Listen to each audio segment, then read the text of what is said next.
Hey everyone, and welcome to our deep dive. Today we're exploring a topic that I think you'll find really fascinating. hmm Um, it's the connection between UFOs and religion. It is fascinating, yeah. And, a lot of people don't really think about the two together, but Right. they're very much intertwined in many ways. Yeah, and speaking of intertwined, we got an early copy of this book called Celestial Prophets Oh, yeah. by Eleanor Daniels, thanks to our friends over at Bald and Bonkers Network, LLC. mm And it comes out May 11th, so be sure to check that out. But um, I've always kind of wondered like how different religions would look at the idea of extraterrestrial life if it was ever confirmed. Yeah, well, and that's one of the things that Daniels really dives into in this book. There's a whole spectrum of perspectives from complete skepticism to full embrace Right. and everything in between. Yeah, so it's not just like, oh yeah, aliens. It's way more complex than that. Oh, absolutely. So where does she kind of start with this whole exploration? Well, she starts by laying some historical groundwork. Oh. Looking at the history of UFO religions, particularly those that popped up after World War II. Hmm. That's interesting. Why that period, do you think? Well, you think about it, it was a time of rapid technological advancement, the dawn of the space age. And I think it really just shifted people's perspectives. Suddenly the idea of traveling to other planets, encountering other beings, Yeah. it felt more tangible, Right. more real, and that sparked anxieties, of course, but also a lot of hope and wonder. Yeah, fear and possibility all at the same time. Exactly. So how did that kind of translate into actual religious movements? Well, she dives into some specific examples, and one of the ones she talks about is the Raphaelian movement. Okay. And their belief is that humanity was created by extraterrestrials that they called Elohim. The Elohim. Elohim, yeah. Yeah. And they believe that these Elohim are going to return to Earth eventually. And it's interesting because they have this blend of science and spirituality. They see these Elohim as advanced beings that use genetic engineering to create us. So it's like a sci-fi creation myth almost? Yeah, exactly. Like a ancient astronaut theory kind of meets science fiction. Okay, that's pretty wild. But it also makes you think about, how existing religions would view this whole possibility of extraterrestrial life. Did she get into that? Oh, absolutely. She explores a wide range of religious perspectives from different faiths and highlights, the diversity of interpretations, for instance, within Christianity. Okay. Some theologians see the concept of creation as potentially inclusive of other intelligent life. Some even see UFOs as possibly being divine messengers. Like angels. Yeah. Cool. Angels or, some kind of otherworldly beings. It's like people are looking to their existing beliefs to kind of make sense of it all. Right. But what about those who take it a step further and actually form like completely new belief systems centered around UFOs? Yeah. I mean, groups like Heaven's Gate, for example, which, as we know, had a very, very tragic ending. Yeah. And Heaven's Gate is a really stark reminder of the power that these beliefs can have. Yeah. Daniels examines their history, led by Marshall Applewhite. His teachings combine elements of Christianity with this belief that a UFO is going to take them to a higher level of existence. Mm. And tragically, their belief in this extraterrestrial salvation led them to commit mass suicide in '97. A heartbreaking story. And it kind of highlights, I think, the importance of critical thinking when it comes to these beliefs. Absolutely. There's a fine line between faith and fanaticism. Right. And Daniels really explores that tension throughout the book. And she also looks at other figures who've shaped UFO-related beliefs, like David Koresh and the Branch Davidians. While they weren't solely focused on UFOs, their apocalyptic beliefs and that tragic standoff with the FBI in '93, Right. It illustrates how these ideologies can sometimes lead to extreme actions. So we've got these historical movements, these compelling figures. Yeah. But what about personal experiences? Mm-hmm. Do those play a role in shaping these beliefs? Absolutely. They're a huge part of it. Yeah. Daniels devotes a significant portion of the book to these personal testimonies of faith-based UFO sightings and encounters. Mm. And what's fascinating is that despite the diversity of backgrounds and interpretations, Right. These accounts often share some common threads. Like what? Well, many individuals, regardless of their specific religion, Mm-hmm. talk about feelings of peace, enlightenment, or a heightened sense of awareness during these encounters. Mm. It's like the experience itself, Right. regardless of how they interpret it, Yeah. has a profound spiritual impact. So it's not just about seeing something strange in the sky. It's about feeling this connection to something bigger. Right. Wow. That's powerful. But does she delve into how, like the major religions, beyond just individual experiences, like how they grapple with the idea of extraterrestrial life as a whole? She does. And it gets really interesting when you look at, for example, Hinduism. Okay. And their ancient texts, like the Vedas, describe these flying machines called vimanas. On manas. Vimanas, they were these celestial chariots piloted by gods, and some people interpret them as evidence of ancient alien contact. Wait, so ancient Hindu texts describing what sound like flying saucers. Well, yeah, that's one way to interpret it. I mean, the Vimanas are described in vivid detail in these texts, and they bear a striking resemblance to some modern descriptions of UFOs. They were said to be capable of incredible aerial maneuvers and even interplanetary travel. Now, whether they were literal flying machines or metaphorical representations of something else is debatable. Right. But it's a fascinating connection nonetheless. Yeah. That's fuel for the imagination, for sure. But does Daniels offer any concrete evidence to support these interpretations? You know, Daniels is very careful to present a balanced perspective. Okay. She doesn't make definitive claims. She focuses on presenting the various interpretations and theories and acknowledges that a lot of it is open to interpretation. Right.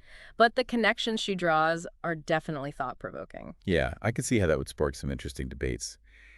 It seems like the more we dig into this topic, the more questions come up. Exactly. I'm curious to hear more about how other religions grapple with these concepts. Well, next we'll dive into how Islam and Buddhism approach the possibility of extraterrestrial life. Okay, I'm ready. This is getting really interesting. So picking up where we left off, Daniels explores how Islam, grapples with this whole idea of extraterrestrial life. And it's interesting because some scholars point to certain verses in the Quran that kind of hint at the possibility of other worlds and beings. Okay, so are we talking like direct references to aliens, or is it more about interpretation? Right. Yeah, it's more about interpretation, as with many ancient religious texts, For example, there's a verse that mentions God's creation extending beyond the heavens and the earth. And while it doesn't explicitly say aliens, some scholars see it as suggesting the existence of other life forms out there in the universe. That makes sense. I mean, it's fascinating how these ancient texts can take on new meaning when you look at them through a modern lens, right? Right. But what about those who might be wary of reinterpreting scripture in this way? Are there any counter-arguments presented in the book? Oh, yeah. Daniels acknowledges that, some within Islam, as with other religions, are more skeptical about applying these verses to extraterrestrial life. They might argue that it's reading too much into the text or that it goes against traditional understanding. But I think the fact that these debates are happening at all, Right. it really speaks volumes about how this whole UFO phenomenon has really impacted our collective consciousness. Yeah, it's not just about whether aliens exist or not. It's about how the very idea of their existence is making us re-examine our beliefs and interpretations. Exactly. And what about Buddhism? Does Daniels touch on that as well? Yes, and I find the Buddhist perspective particularly interesting because Buddhism, with its emphasis on the interconnectedness of all beings, it seems to offer a more naturally inclusive framework for the possibility of extraterrestrial life. Right. I mean, if all beings are interconnected, why wouldn't that extend beyond our planet? Exactly. And Daniels explores how some Buddhists view these UFO encounters as potential opportunities for spiritual growth. It's a reminder of the vastness and diversity of existence. It's less about seeking concrete answers and more about using these encounters as a catalyst for personal reflection and a deeper understanding of our place in the cosmos. That's a beautiful way to look at it. Yeah. It's like, in a way, the idea of aliens could even reinforce some core Buddhist teachings about humility and interconnectedness. Absolutely. It highlights how these discussions aren't just about science or religion in isolation, but about the intersection of the two and the big philosophical questions that they raise. And Daniels takes it a step further by examining the potential ethical implications of actually making contact with an extraterrestrial civilization. Oh, I'm all ears. This is something I've always been fascinated by. Huh. What kind of ethical dilemmas does she foresee? Well, one major question is, how would we treat these beings? Would we extend them the same moral considerations that we, at least strive to extend to other humans? What if their values, their understanding of morality is totally different from ours? These are huge questions. It's like every sci-fi movie about first contact suddenly becomes a real possibility. Right. And how does Daniels approach these questions? Does she offer any solutions or frameworks for navigating these ethical waters? Daniels doesn't necessarily provide concrete answers, and I think that's intentional. She seems more interested in prompting us, the readers, to really think critically about these issues and to start having these difficult conversations now before we're potentially faced with them in reality. Yeah, I mean, it's better to be prepared, even if we're just speculating at this point. But let's bring it back to belief systems for a moment. You mentioned earlier that Daniels examines how certain groups have formed entire belief systems around UFOs. Could you elaborate on that a bit? Sure. So Daniels has a whole chapter dedicated to what she calls UFO cults.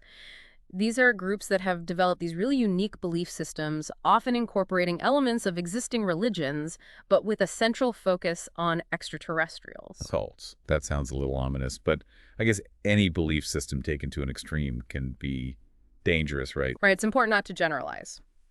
But Daniels does highlight some groups that have exhibited some concerning behaviors, often driven by apocalyptic prophecies or this belief that they have a special relationship with extraterrestrial beings. She revisits Heaven's Gate, of course, but she also delves into groups like the Rebellion Movement, which we talked about earlier, and the Aetherius Society. Could you remind us about the Aetherius Society? What sets them apart from other UFO groups? Yeah, so the Aetherius Society is interesting because they blend elements of Eastern spiritual traditions with UFO beliefs. So they believe that these highly evolved extraterrestrial beings are guiding humanity's spiritual evolution, and that we can actually communicate with them through specific rituals and practices. So it's kind of like Eastern mysticism meets cosmic intervention. Exactly. They claim to receive messages from these extraterrestrial masters, often through a process they call channeling. And they conduct these ceremonies at specific locations that they believe are energetically connected to these extraterrestrial beings. Wow, that's fascinating. It sounds like a very eclectic mix of beliefs.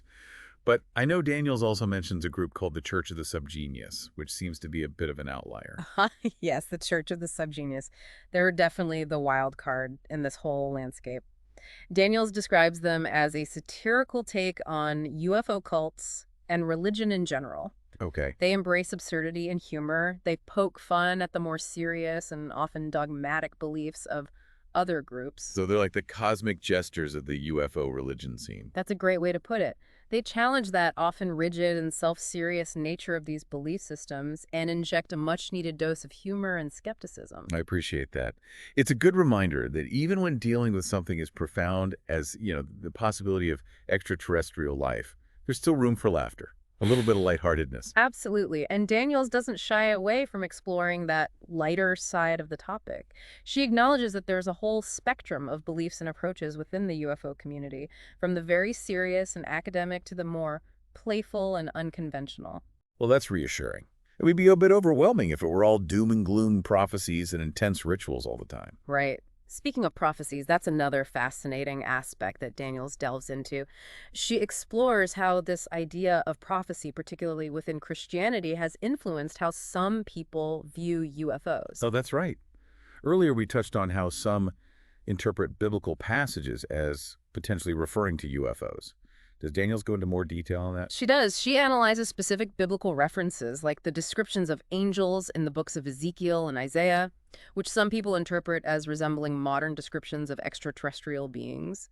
And she also explores the book of Enoch, which is this ancient Jewish text that wasn't included in the traditional Bible. Hold on, the Book of Enoch. For those of us who aren't biblical scholars, could you give us a quick rundown on that? Sure. The book of Enoch is fascinating because it talks about these beings called watchers, who were angels that came down to Earth and interacted with humans. And some people believe that these watchers were actually extraterrestrial beings and that the Book of Enoch provides evidence of ancient alien contact. So it's like a blend of biblical lore and ancient astronaut theory. Exactly. And Daniels explores how these interpretations have fueled certain apocalyptic beliefs, with some groups believing that UFOs will play a significant role in the end times, either as harbingers of destruction or as divine chariots coming to save the chosen few. Okay, that's where things start to get a bit unsettling again. But it's important to understand these beliefs even if we don't agree with them. Absolutely. And Daniels' approach is never to judge or dismiss these beliefs, but to really try and understand their origins and the psychological and cultural factors that contribute to their development. And it's within this exploration that she uncovers this fascinating role of meditation in connecting with UFOs. Meditation. That's an unexpected twist. Yeah. How does meditation fit into all this? Well, Daniels explores how some people believe that meditation can be used to establish contact with extraterrestrial beings. It's not about seeing spaceships in the sky, but about connecting on a deeper, more spiritual level. So it's about expanding your consciousness to kind of perceive other realms or dimensions. Precisely. Daniels talks about how certain meditation techniques, like guided visualization, are used to connect with extraterrestrial intelligences. It's about focusing your intention and creating this receptive state of mind to facilitate communication. That's really interesting. It almost sounds like a blend of like New Age spirituality and ufology. Yeah, there's definitely a crossover there. Yeah. And Daniels explores this connection in depth, examining how various spiritual practices from chanting to energy work are being incorporated into the UFO belief system. This is all so incredibly fascinating. It seems like the more we dig into this topic, the more complex and multifaceted it becomes. It really does. And just when you think you've grasped the scope of it all, Daniels throws another curveball by exploring the role of ancient texts in contemporary UFO beliefs. Ancient texts, you mean beyond the Bible and the Book of Enoch? Exactly. Daniels examines how people are studying texts from various cultures looking for these hidden clues or prophecies that might relate to extraterrestrial life. She touches on the ancient Sumerian texts, the Egyptian Book of the Dead, even Native American creation myths. Wow, it's like a global scavenger hunt for ancient alien wisdom. That's a great analogy. And Daniels highlights how these ancient often revealing these surprising connections to contemporary UFO beliefs. It's a testament to the enduring human fascination with the unknown and our constant quest to understand our place in the cosmos. This deep dive is exceeding all my expectations. But with so much information to absorb, I think it's time for us to take a pause and let our listeners process everything we've discussed so far. Don't worry, though, we'll be back soon to wrap up our exploration of celestial prophets and ponder what the future holds for the intersection of faith and UFOs.